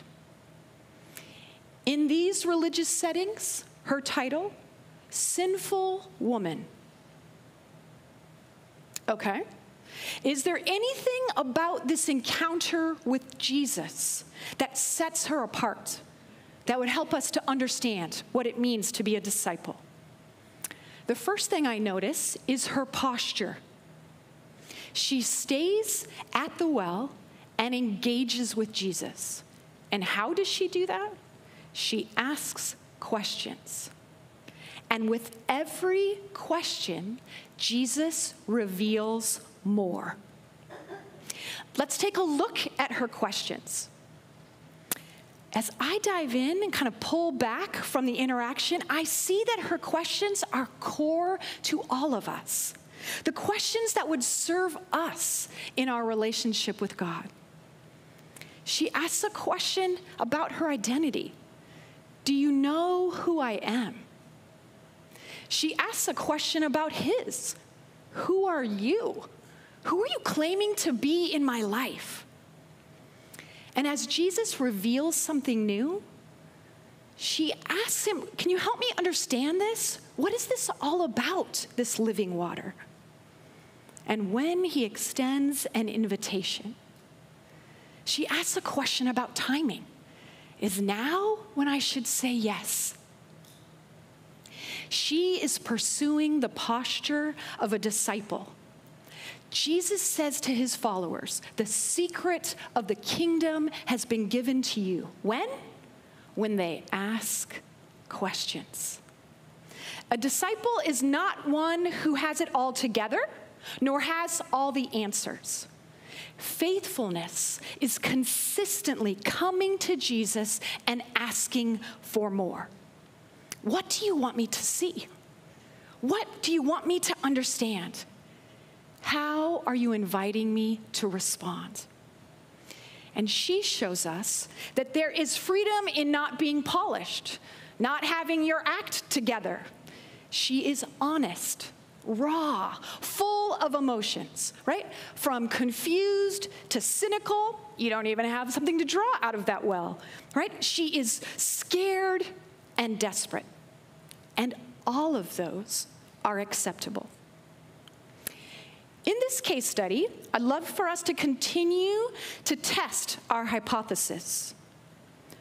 What is our frame that we've carried around about what it means to be a disciple? And how might she be changing our perspective? Let's gather some more data. Imagine one of the pastors here at Lighthouse invites you to step into more of a leadership role in this way. Would you come alongside and disciple this person? Would you lead a discipleship group?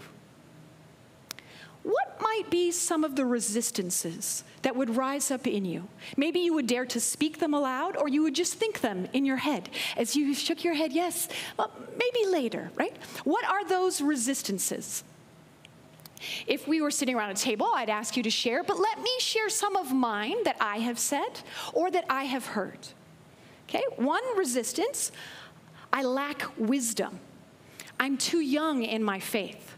Or when I was later in life, I'm not spiritually mature enough to come and walk alongside someone. That is that kind of requirement to disciple someone else. You need greater maturity than I have.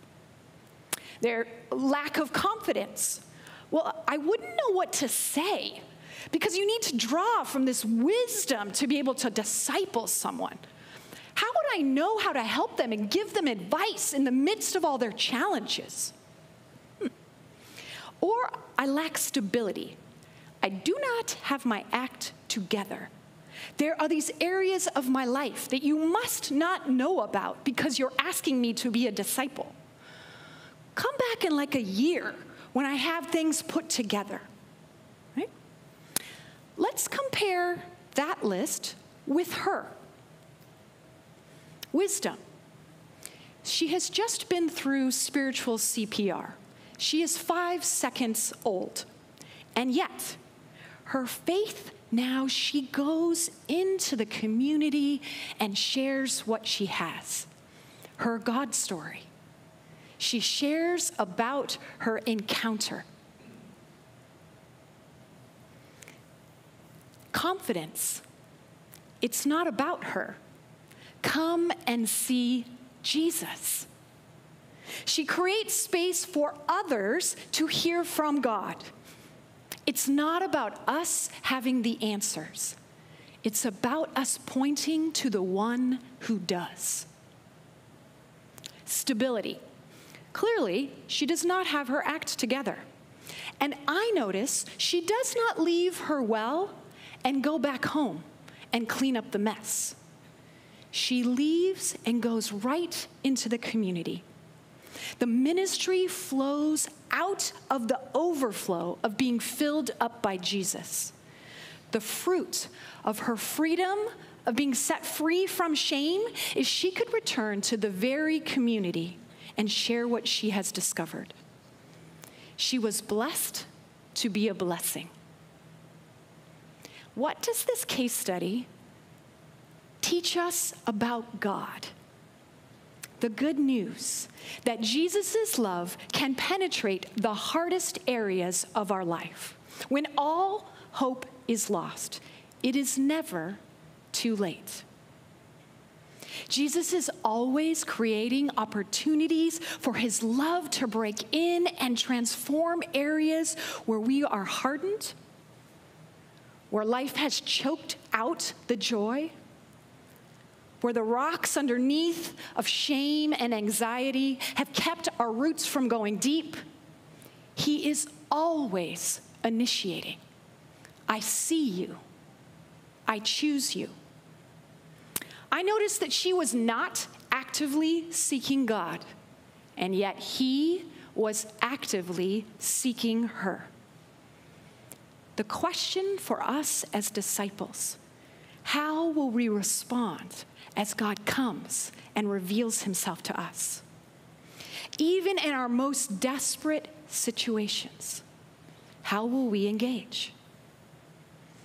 Discipleship is simply about giving Jesus permission to pour out his living water into the places where our hearts have hardened, right? Where our life has been beaten down, where things are shallow. Come, Lord Jesus. Our posture: yes, yes, God. I want you to permeate every aspect of my life with your love, that nothing would stand in the way. And as we are transformed by the healing and freedom that comes from our encounters with Jesus, ministry is the overflow. You can share about your encounter with God so that they too may discover the one who saves, redeems, heals, and sets free. Trust the one who asks you for a drink of water. The one who has turned water into wine is the one who transforms the broken, the lost, and forgotten. He chooses us as his bride. It is the good news to you and to me. Let us pray.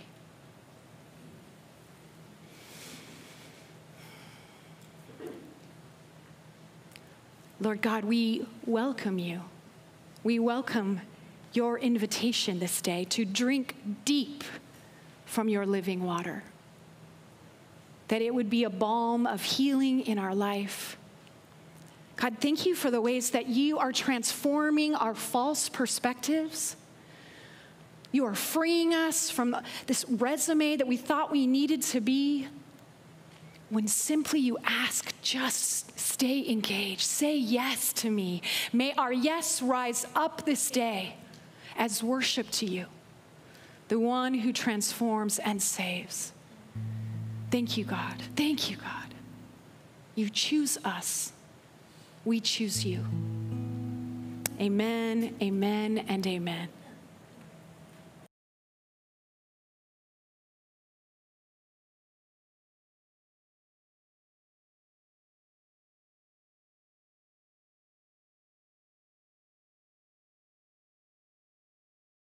All righty, friends.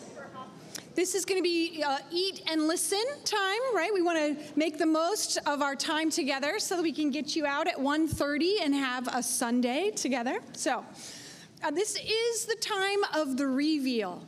Ooh, right? We intentionally created an experience for you first, and now we will pull back the veil and show you what exactly, when we say discipleship cycle, what do we mean?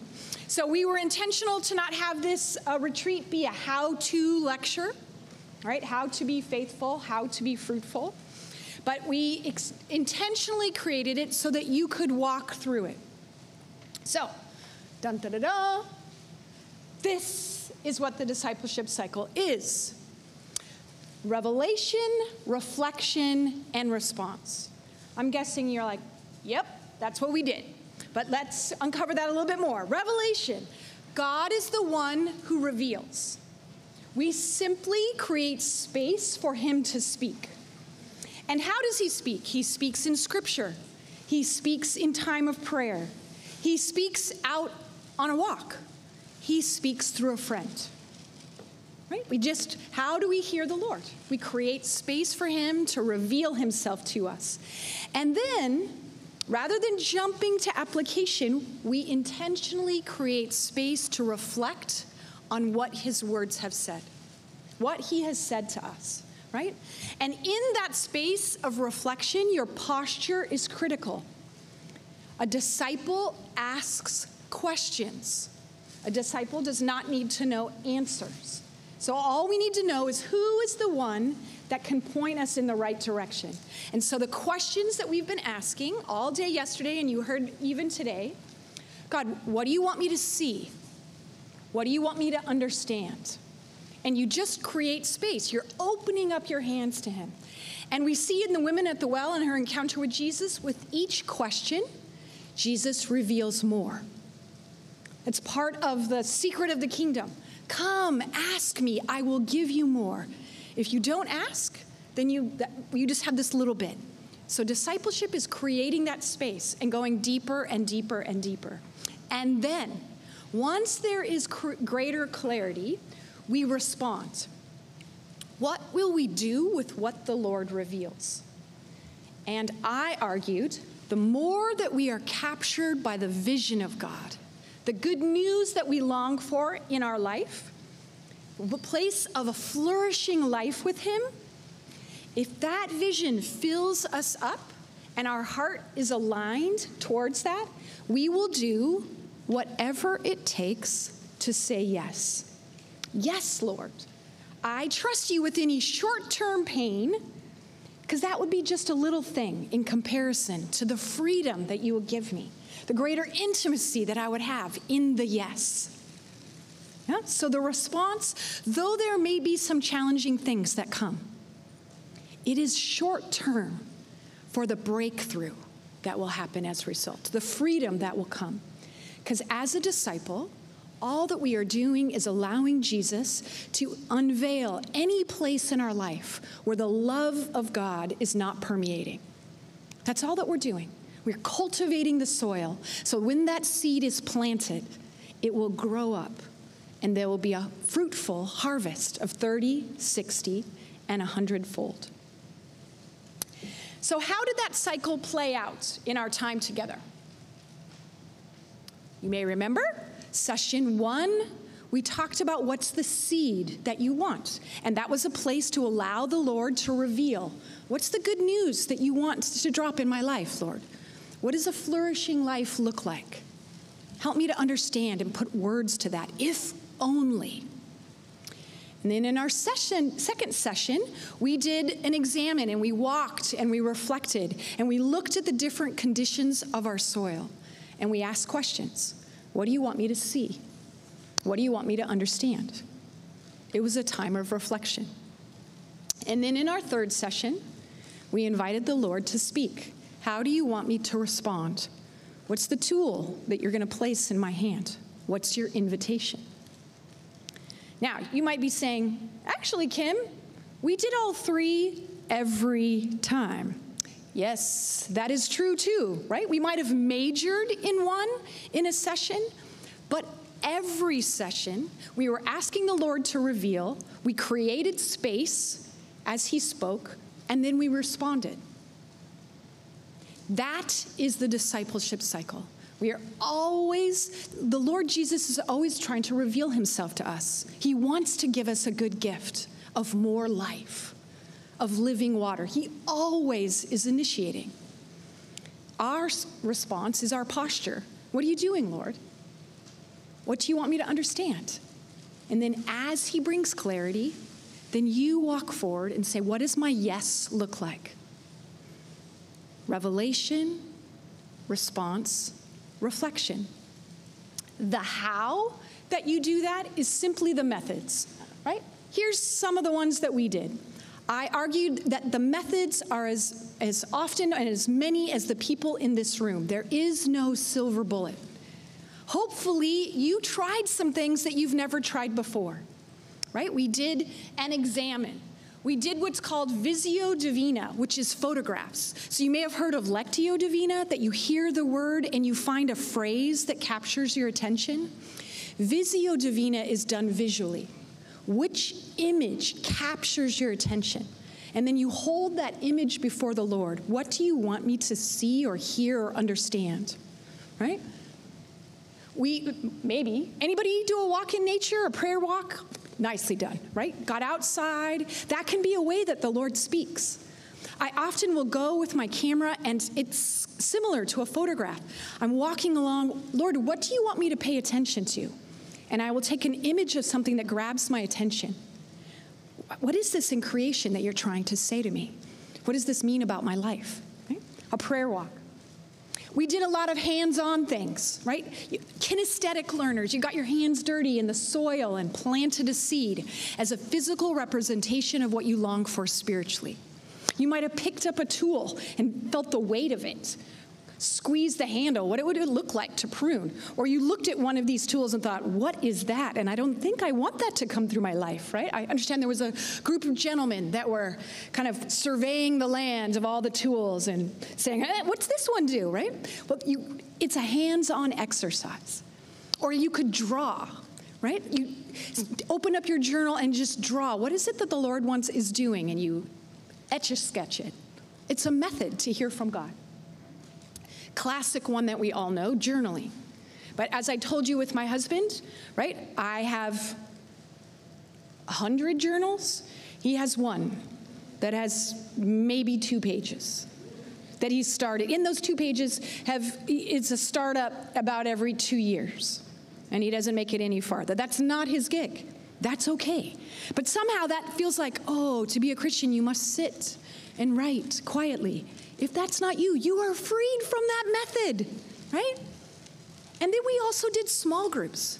That's one of the ways that the Lord both reveals and allows us to respond, allows us to reflect. As we listen to someone else, I thought that too. I never had it articulated in that way. Small group is a method.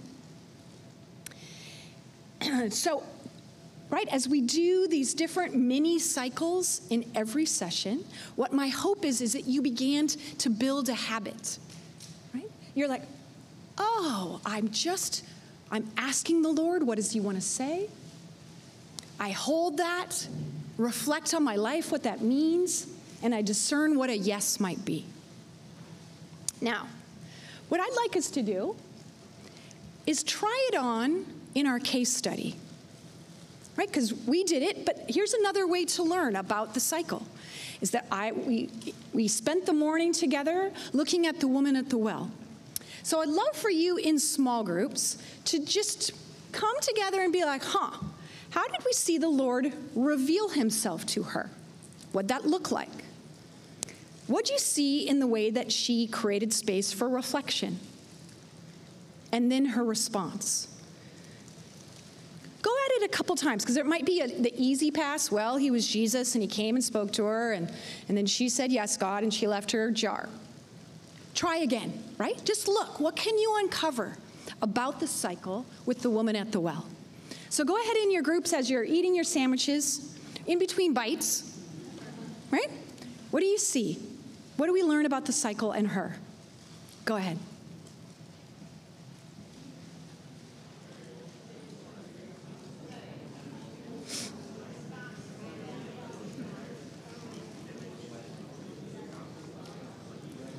I'm going to draw your attention back up here for just a moment, and then you'll get back into small groups, okay? So if I was leading a training, we'd pass around the mic and we'd spend a lot of fun, just like, Cole, what are all the things you're seeing and hearing? And I'm sure I would learn far more from you than what I'm about to say. So I just want to say, like, I'm missing this moment. But I want to give you enough time in small groups to even debrief and pray for one another. So I don't want to steal your time.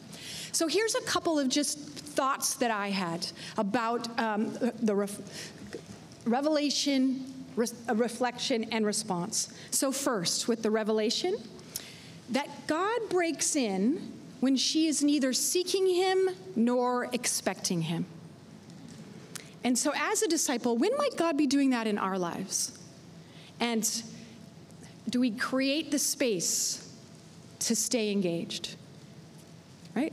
So she's in the midst of her daily grind. There's nothing special about this day. It's not like she went to the temple. It's not that we know that she was praying that morning. She's just going in the heat of the day like she did yesterday and the day before.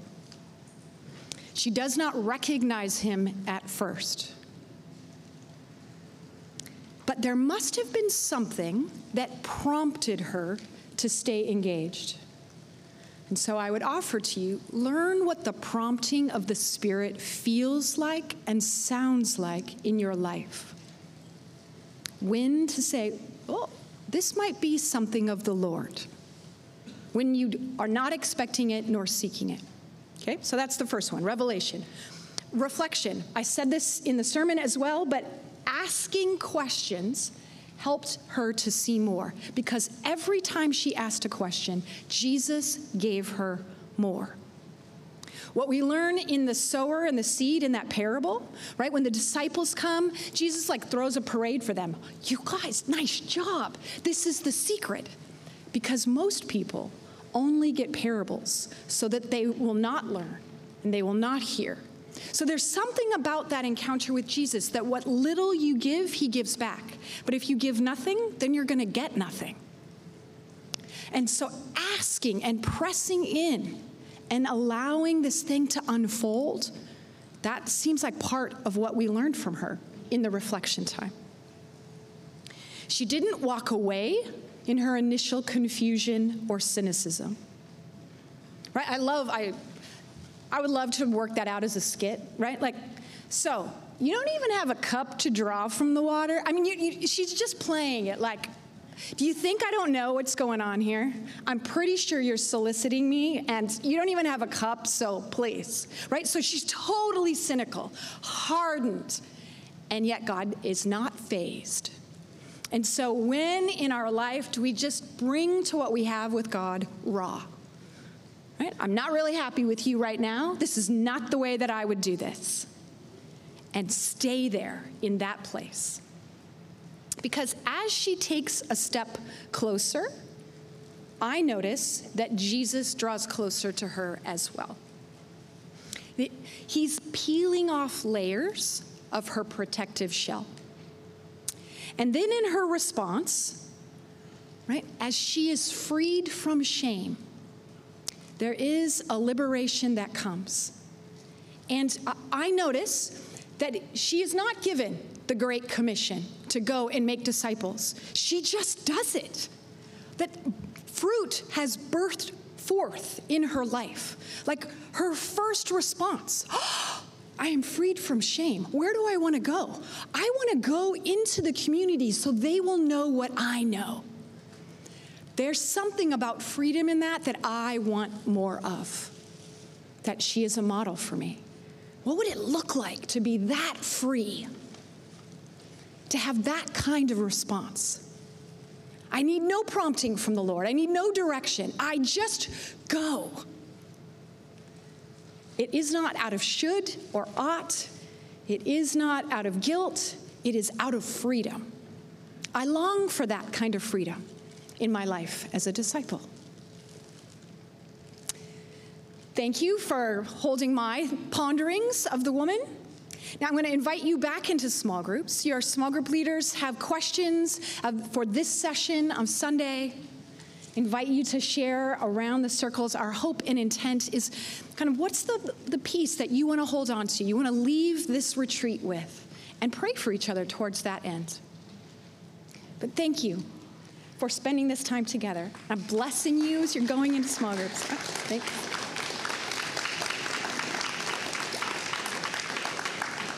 So enjoy the richness of this method of being together in community.